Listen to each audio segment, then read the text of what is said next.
A paz do Senhor, queridos internautas, no ar, pela TV CPAD, o seu programa Teologia em Foco. O nosso entrevistado de hoje é pedagogo e pós-graduado em Teologia pela PUC do Rio de Janeiro e também chefe do setor de livros da CPAD. Seja bem-vindo, Pastor César Moisés Carvalho. Obrigado, pastor Edilberto. É um prazer mais uma vez estar aqui no programa Teologia em Foco. O foco de nossa entrevista de hoje é cura divina. Vamos ao foco. Pastor César, no Novo Testamento nós observamos que as curas divinas se efetivam através do nome de Jesus. E no Antigo Testamento? Bem, essa é uma pergunta muito interessante, pastor Edilberto, mas nós precisamos refletir também acerca do fato da diferença entre as duas alianças, a Antiga Aliança e a atual aliança, né? Bem, no Antigo Testamento, o primeiro relato que a gente observa sobre a questão da cura é de Abraão intercedendo. E a gente verifica que ele ora ao Senhor, para que o Senhor possa entrar com providência em uma situação em que, por ele ter omitido uma parte da verdade, Deus, então, ele resolve julgar, né? Ele resolve punir. E Abraão vai interceder. Nós vemos também uma outra ocasião em que Moisés ora a Deus por sua própria irmã. Agora, a gente não tem, obviamente, os dados necessários para saber como que essas curas se efetivavam, né? O que nós sabemos com certeza é que as orações são dirigidas a Deus e Deus, em sua soberania, intervém segundo a sua vontade, fazendo, o milagre, realizando o milagre. No caso do Novo Testamento, nós temos uma diferença muito grande porque foi o próprio Jesus Cristo quem instituiu que se fizesse em seu nome. Então, no Antigo Testamento, a gente percebe que havia uma certa... não era tão comum essa questão da atuação do Espírito Santo na vida das pessoas de forma assim, em profusão, né? Ao passo que no Novo Testamento nós temos uma diferenciação da questão do relacionamento das pessoas com Deus, e aí então por isso essa mudança. O que nós sabemos com certeza é que Deus é quem faz, tanto no Antigo quanto no Novo, quanto nos nossos dias, que em termos canônicos nós entendemos o Novo Testamento como os 27 livros da Bíblia aqui do Novo Testamento, da segunda parte, né? Porém, em termos de aliança, nós estamos vivendo os tempos do Novo Testamento, porque não se encerrou ainda a dispensação da graça. Nós estamos vivendo dentro desse período, dessa aliança, do ministério trazido pelo Senhor Jesus Cristo e colocado às mãos da igreja para que ela dê continuidade a isso. Então, seja na antiga aliança, seja na nova, a gente percebe que é a vontade de Deus que prevalece. Porém, em termos de fórmula, há sim uma diferença entre Antigo e Novo Testamento, sendo que no Antigo Testamento nós não temos os dados para poder trabalhar sobre isso. O que nós sabemos é que a oração era feita a Deus e Deus intervinha conforme a vontade e a soberania dele.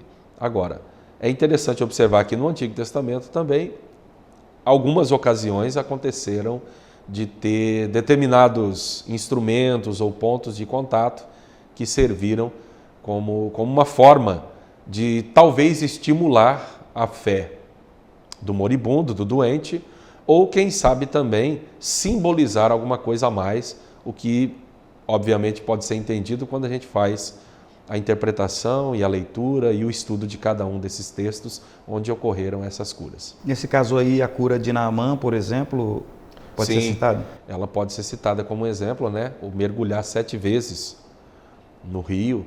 Então, houve, obviamente, ali também não somente um propósito de curar, mas houve também um propósito de ensinar a obediência, de ensinar a sujeição e uma série de coisas, também simbolizado no número 7, que é o número da perfeição para a cultura judaica. Pastor, nós observamos em Marcos capítulo 16, versículos 17 e 18, Jesus falou: "E estes sinais seguirão aos que crerem, em meu nome, aí ele faz uma lista, e uma das coisas que ele cita é o seguinte: imporão as mãos sobre os enfermos e os curarão.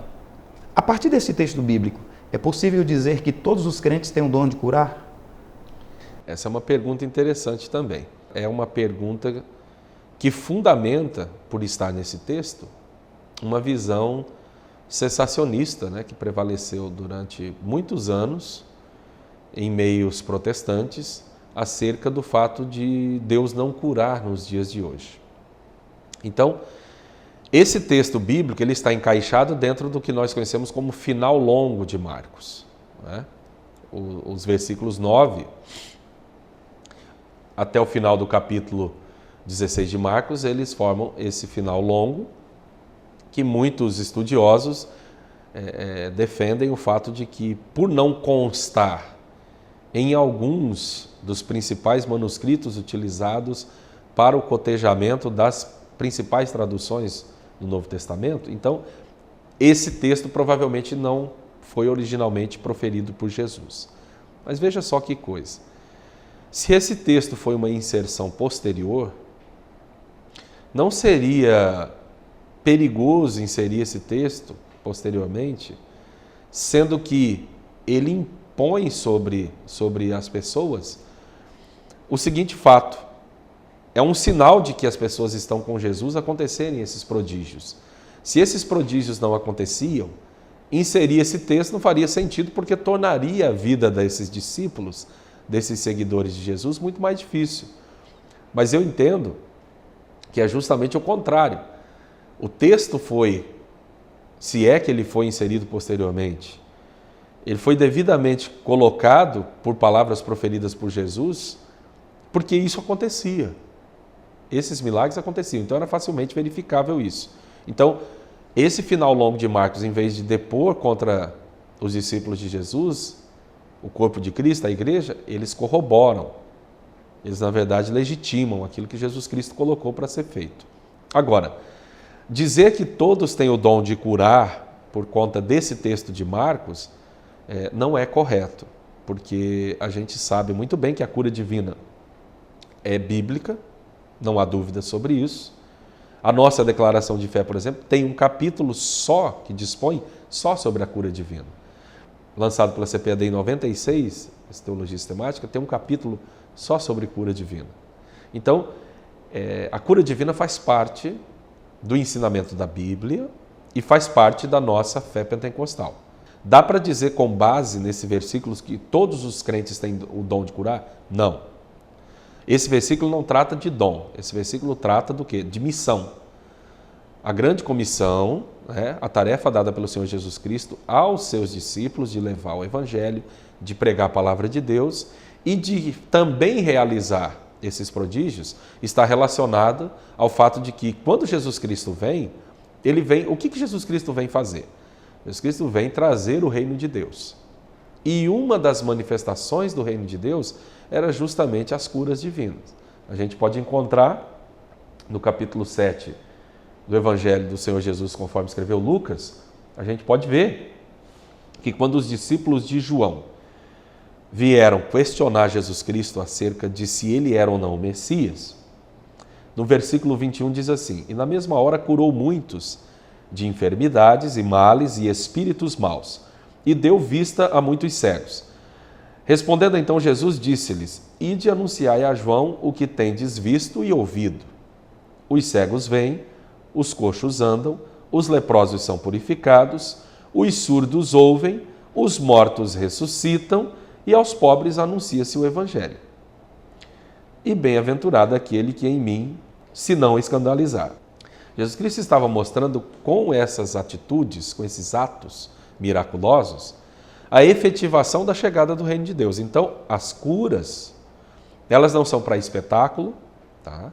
Elas não são estratégias de evangelização, isso é bom que fique claro. As curas acontecem como?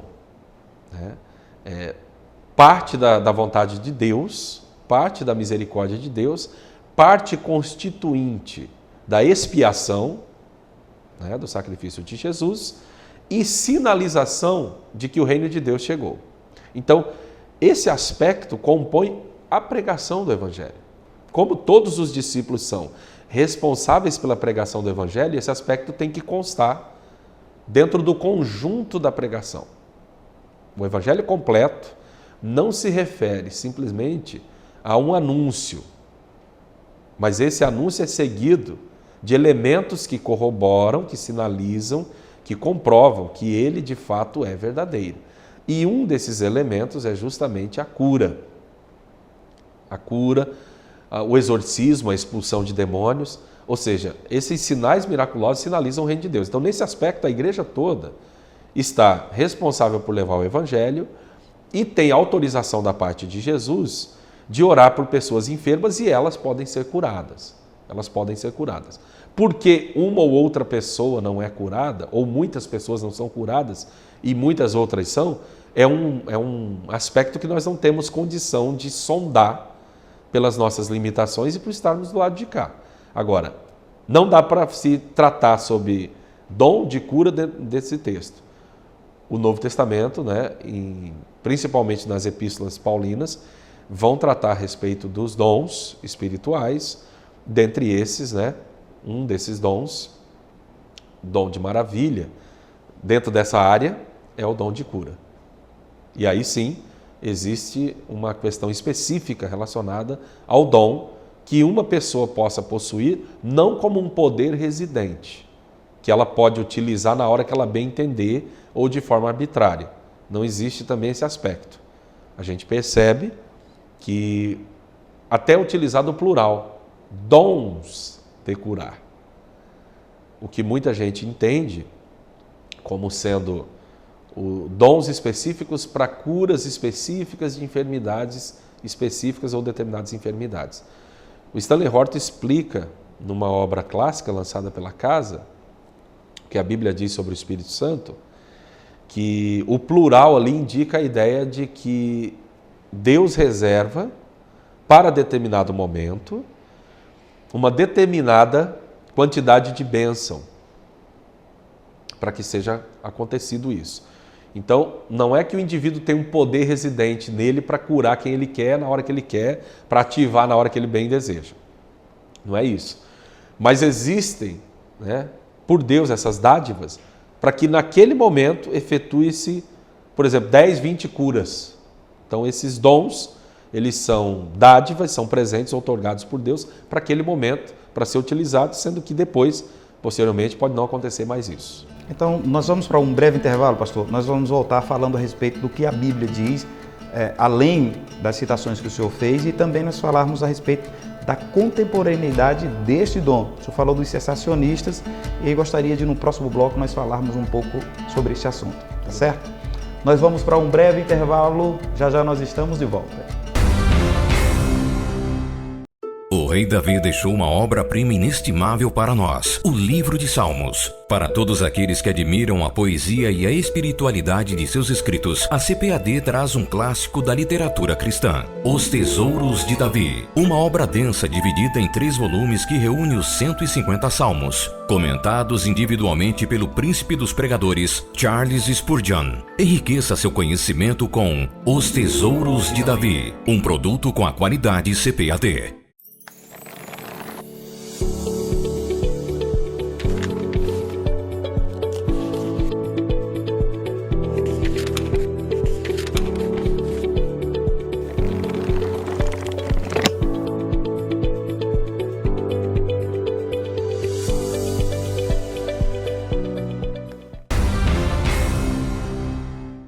De volta com o seu programa Teologia em Foco, entrevistando o pastor César Moisés Carvalho a respeito de cura divina.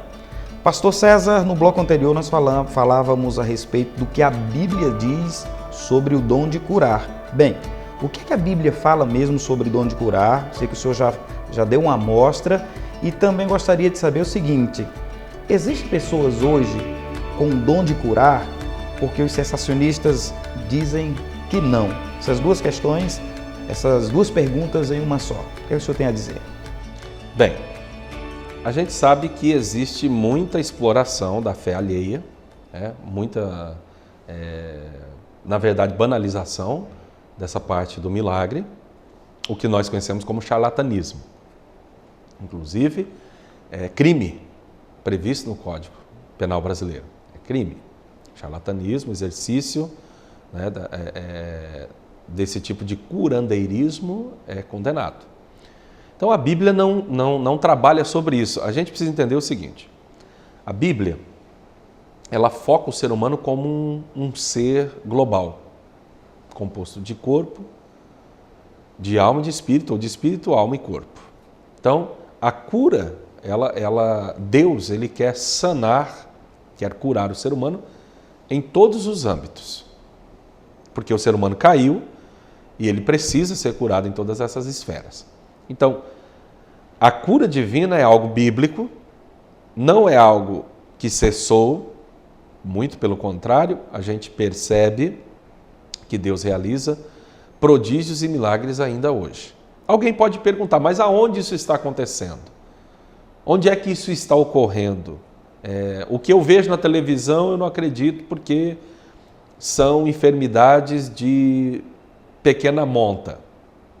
Alguém diz isso. Bem, a gente consegue perceber o seguinte: como é que Jesus Cristo efetuava curas, milagres, prodígios? Em grande parte das vezes, Jesus Cristo não pedia que se anunciasse. Ele pedia discrição.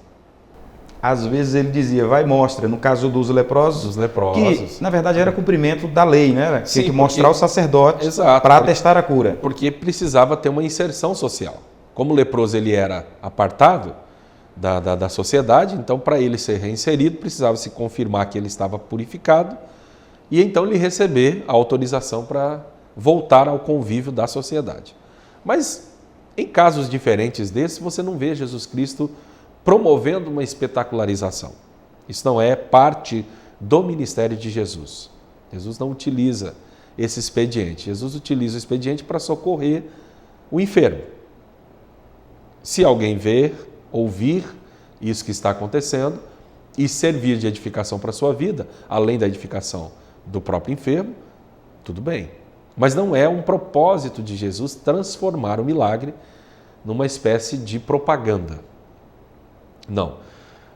O texto que o irmão até citou, de Marcos 16, 17, 18, e se você vai na conclusão do Evangelho, o Senhor ele corrobora com a palavra que é pregada com os sinais que seguem. Ou seja, de certa forma confirma. Os sinais servem para isso, mas não para servir de propaganda. Ou seja, o básico é a pregação do Evangelho, resgatando o ser humano na sua integralidade e, eventualmente, restaurando esse ser humano na sua corporeidade, dentro do aspecto da existência nesse tempo que nós estamos aqui. Mas o propósito de Deus é a cura integral e, obviamente, essa cura integral só se dá com a restauração do relacionamento do ser humano com Deus. Então, veja bem, sendo bem objetivo com o irmão, a cura divina é algo para hoje, não é algo que cessou. Muitos espetáculos que acontecem por aí não anulam o fato de que coisas verídicas, milagres verídicos, episódios verídicos acontecem em muitas partes do mundo, inclusive agora nós estamos aqui e com certeza em muitos lugares do mundo está acontecendo. E isso muitas vezes longe dos holofotes, longe das câmeras, longe das gravações. Coisas legítimas estão acontecendo. É interessante nós atentarmos para o propósito do milagre. Inclusive, nessa obra que eu escrevi, Milagres de Jesus, a fé realizando o impossível, eu mostro que o propósito do milagre, na verdade, é glorificar a Deus, em primeiro lugar, socorrer o enfermo, e levá-lo a uma comunhão mais profunda com Deus. Então, de forma nenhuma, o milagre é utilizado para a promoção de uma instituição, para a promoção de uma denominação e muito menos para a promoção de uma personalidade em particular. Não existe esse propósito. Então, o que acontece de distorções hoje envolvendo curas, inclusive com fraudes, inclusive com mentiras, isso não anula o fato do que a palavra de Deus ensina e o que efetivamente tem acontecido não só aqui no Brasil, mas no mundo todo. A gente ouve relatos de muitos e inúmeros testemunhos de curas divinas que continuam ocorrendo. Tanto é que se nós fôssemos um intervalo aqui, reservar um tempo desse programa para falar a respeito de testemunhos, com certeza o senhor teria algum testemunho, ou seu pessoal ou de alguém da família. Eu, por exemplo, tenho um testemunho, sim, de minha mãe que foi curada de epilepsia. Sim. Esse é um fato, comprovado, inclusive, pela medicina. Exatamente. Então, a gente tem profusões de testemunhos para contar. Agora, isso não transforma, né, o Evangelho, não dilui o Evangelho a esse aspecto. Mas esse aspecto, com certeza, faz parte também da promoção e da pregação do Evangelho de Jesus Cristo. Tem uma questão aqui, pastor, que é o seguinte: nem todas as enfermidades são de procedência maligna. Isso é certo. Algumas enfermidades, elas vêm por causa de mau comportamento, de má conduta do indivíduo, enfim, má alimentação.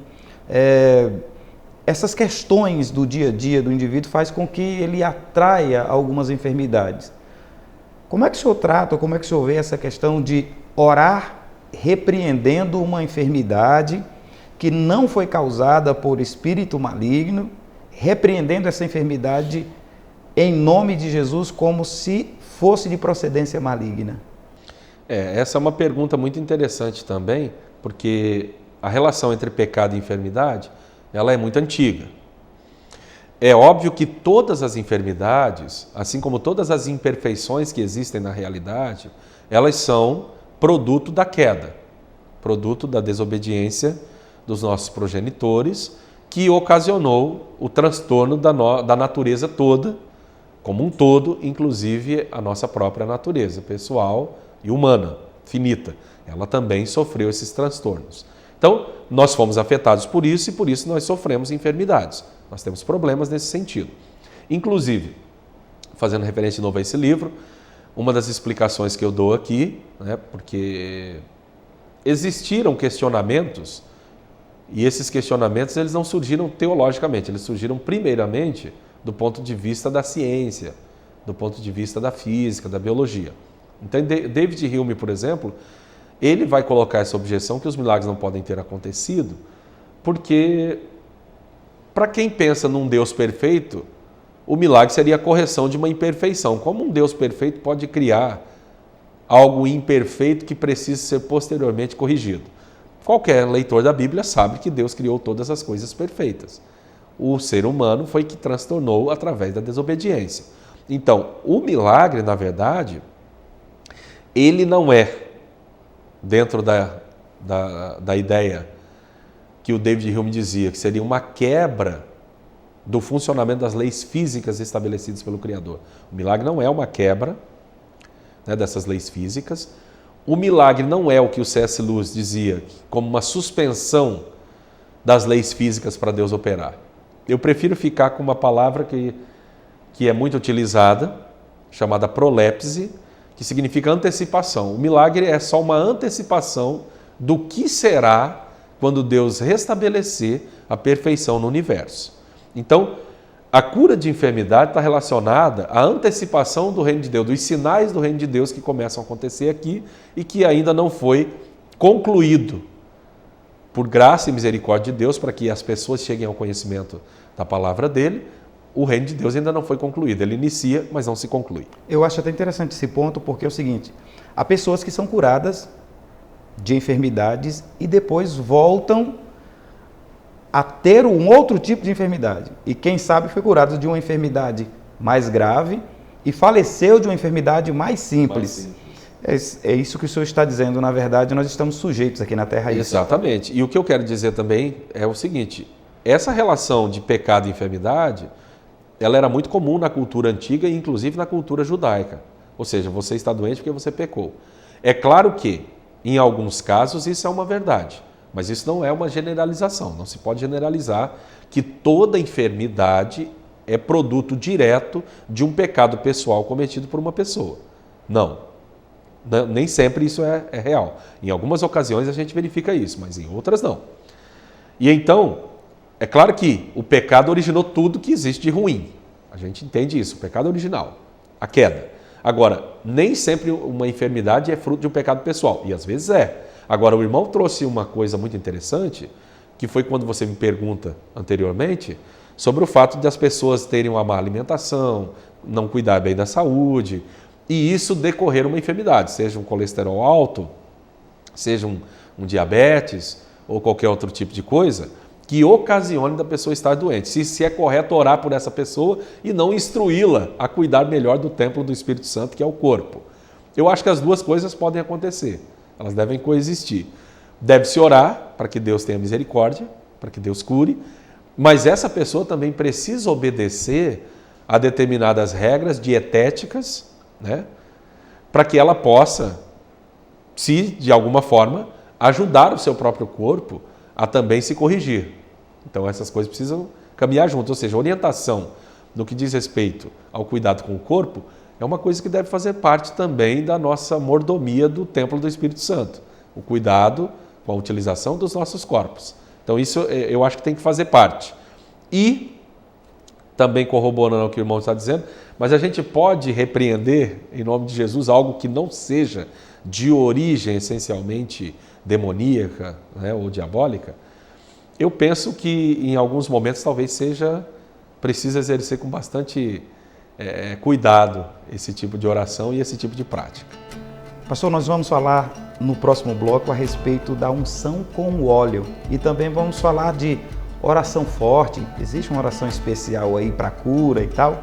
Esse é dois pontos que nós falaremos no próximo bloco. Nós vamos para mais um breve intervalo e já estamos de volta. Conheça os livros da série Pregadores da Bíblia de Ciro Sanches Zibordi. Serão 7 livros e os 3 primeiros já estão à venda. João, o pregador politicamente incorreto. Estevão, o primeiro apologista do Evangelho. E Pedro, o primeiro pregador pentecostal. Adquira agora mesmo pelo nosso site www.cpad.com.br ou pelo 0800 021 7373. Série Pregadores da Bíblia. Mais um produto com a qualidade CPAD.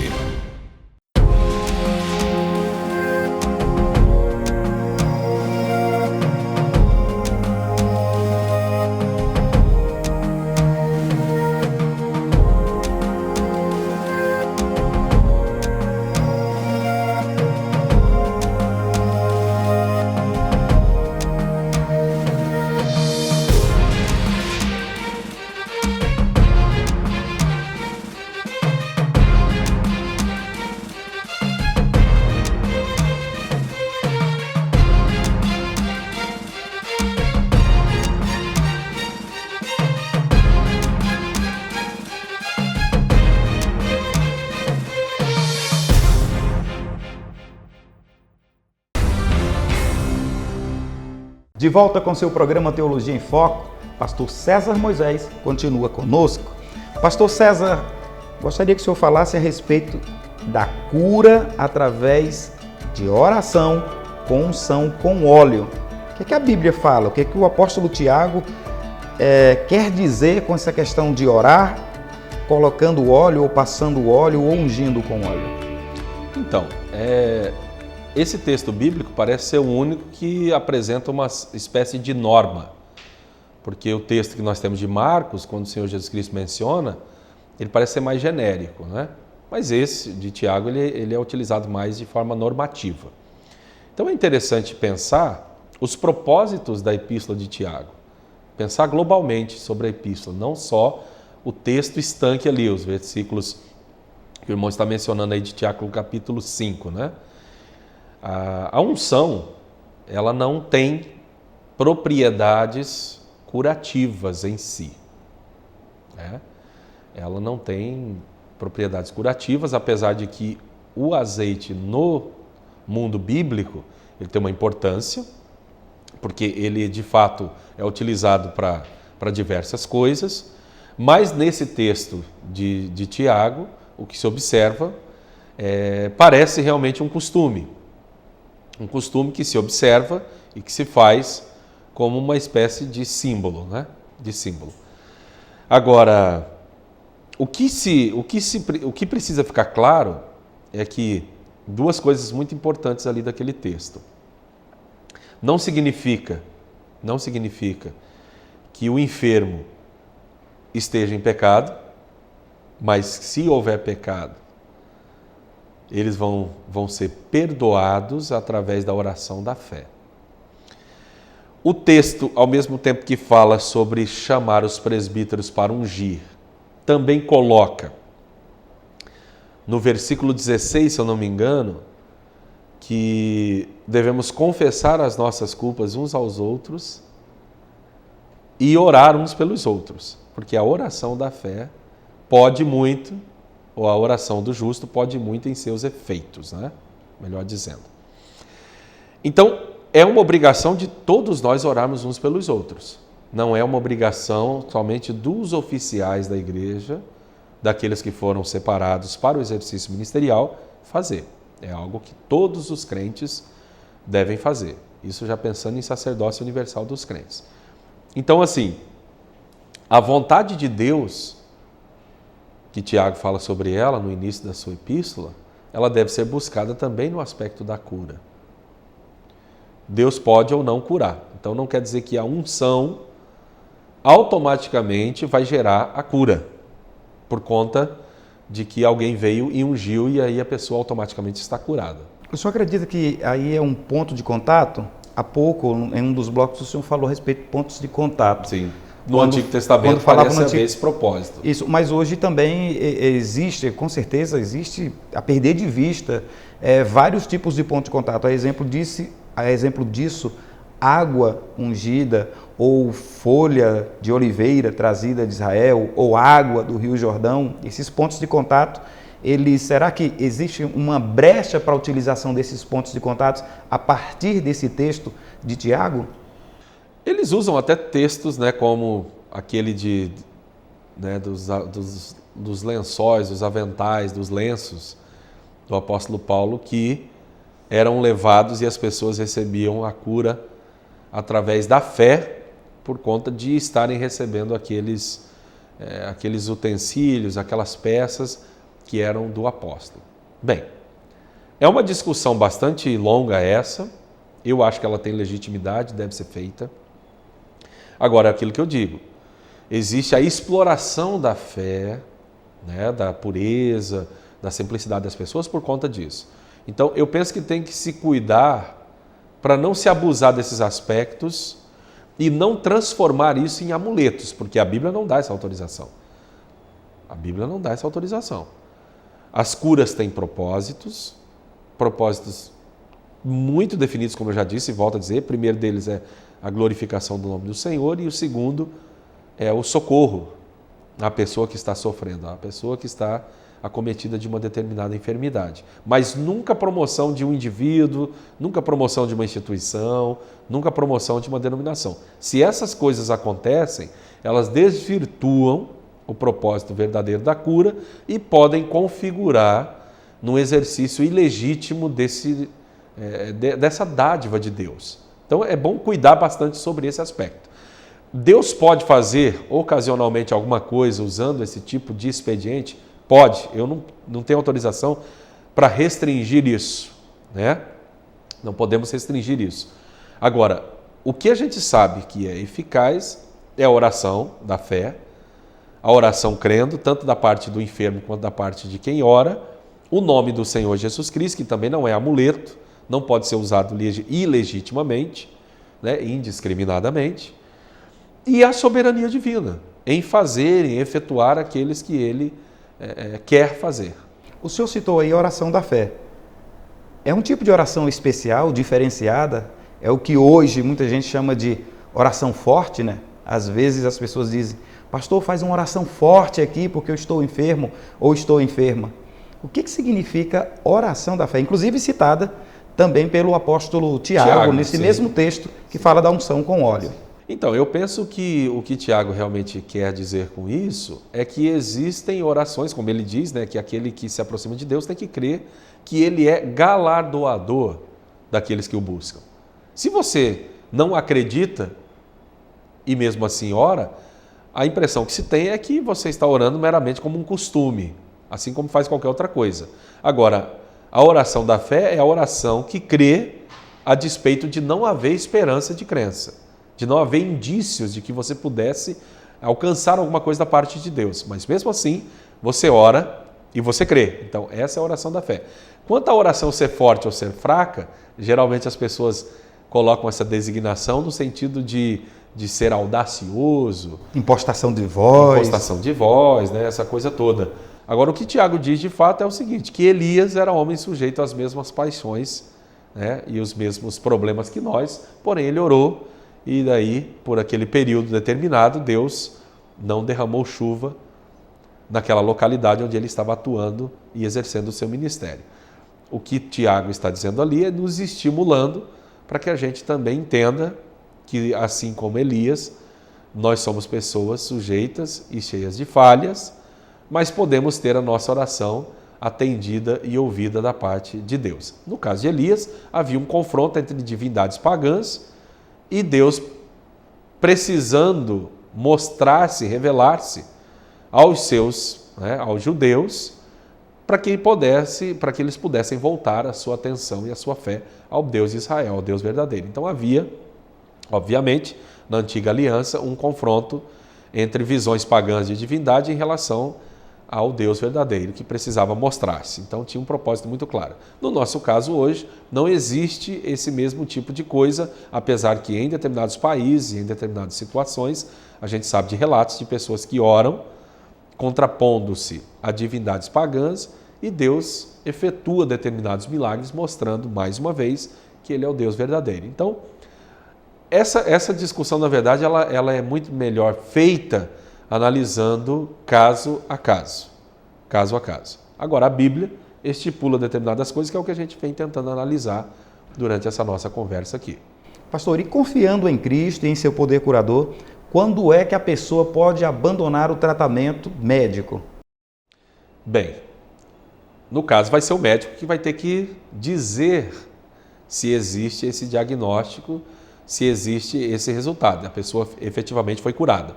Então o médico é a pessoa autorizada a dizer se isso realmente aconteceu ou não. Agora, por sua própria conta e risco, não é recomendável que a pessoa faça isso, não duvidando da cura que Deus efetuou. Mas é interessante que ela possa se valer da opinião do profissional até para ela comprovar o milagre e mostrar. Isso não quer dizer o seguinte, por exemplo, Deus, a cura de uma enfermidade relacionada à cardiologia, cardíaca. Isso não significa que ela não deva seguir as recomendações da medicina a respeito de cuidados na sua dieta, na ingestão de sal, de açúcar, de gorduras. Ou seja, ela vai precisar cuidar como parte da mordomia do corpo, que também é um preceito bíblico. Agora, abandonar o tratamento é interessante quando ela tem um diagnóstico médico, que vai inclusive comprovar para o próprio médico que houve uma intervenção divina e ela foi efetivamente curada. Com esse diagnóstico, ela pode inclusive mostrar que houve, na verdade, uma intervenção da parte de Deus que interrompeu o seu tratamento, que interrompeu ou que fez abortar uma cirurgia que iria ser feita. Né? Ela tendo esse feedback do médico, torna-se muito mais seguro e interessante para ela demonstrar que ela pode suspender o seu tratamento. Pastor César, gostaria de encerrar o programa de hoje diferente dos outros dias. Se o senhor puder, gostaria de convidá-lo a fazer uma oração por nossos irmãos que estão nos ouvindo, que estão acompanhando-nos pela internet. O senhor poderia dirigir uma oração pedindo ao Senhor cura, saúde, àqueles que estão enfermos. O senhor, como bem falou, já foi alvo da manifestação sobrenatural de Deus em sua vida, a respeito de sua saúde. O senhor poderia, por gentileza, orar, encerrando essa edição do programa de hoje e também pedindo a Deus a bênção e a cura para os nossos internautas? Claro que sim, é um prazer poder fazer isso, crendo que os nossos irmãos que estão nos assistindo, estão nos vendo, muitos deles enfermos, muitos deles com problemas e dificuldades, podem ser alcançados agora pela bênção do Senhor, pela cura divina. Então vamos orar. Vamos orar. Grande Deus, eterno Pai, Criador dos céus e da terra, nós te agradecemos, Senhor, por esse período em que estivemos aqui conversando das coisas concernentes à tua obra, especificamente a respeito da cura divina, desse milagre, dessa bênção que muitos de nós recebemos, muitos de nós, Senhor meu Deus, experimentamos e cremos, Senhor meu Deus, que o Senhor é o mesmo ontem, hoje e o será eternamente. E o Senhor, nesse momento, está, Senhor meu Deus, com as tuas mãos estendidas em direção aos nossos irmãos, em direção aos nossos espectadores, aos internautas que estão nos vendo, estão nos assistindo e que possam estar enfrentando enfermidades e dificuldades. Senhor, nós cremos no teu poder sarador e nós cremos que nesse momento o Senhor estará curando, o Senhor estará abençoando, o Senhor estará entrando com providência e testemunhos, Senhor meu Deus, serão relatados, ó Pai Celestial, nas igrejas onde essas pessoas congregam, nos relacionamentos interpessoais ou até mesmo aqui na internet, Senhor. Porque Tu, Senhor meu Deus, és um Deus misericordioso e estende as Tuas mãos e quer curar. Então cura nesse momento para a Tua honra, para a Tua glória. É o que nós te pedimos, Senhor, e já te agradecemos confiando em nome de Jesus Cristo. Amém. Muito obrigado, pastor César. Que o Deus Todo-Poderoso continue abençoando sua vida, família e ministério. Amém, pastor Gilberto. Eu que agradeço. A você, amigo, irmão internauta, nós ficamos por aqui com esta edição do seu Teologia em Foco. Se você ainda não é inscrito em nosso canal, inscreva-se. Para receber notícias de novos conteúdos postados, ative as notificações. O programa de hoje também pode ser curtido, comentado e compartilhado. A paz do Senhor a todos. Até nosso próximo encontro.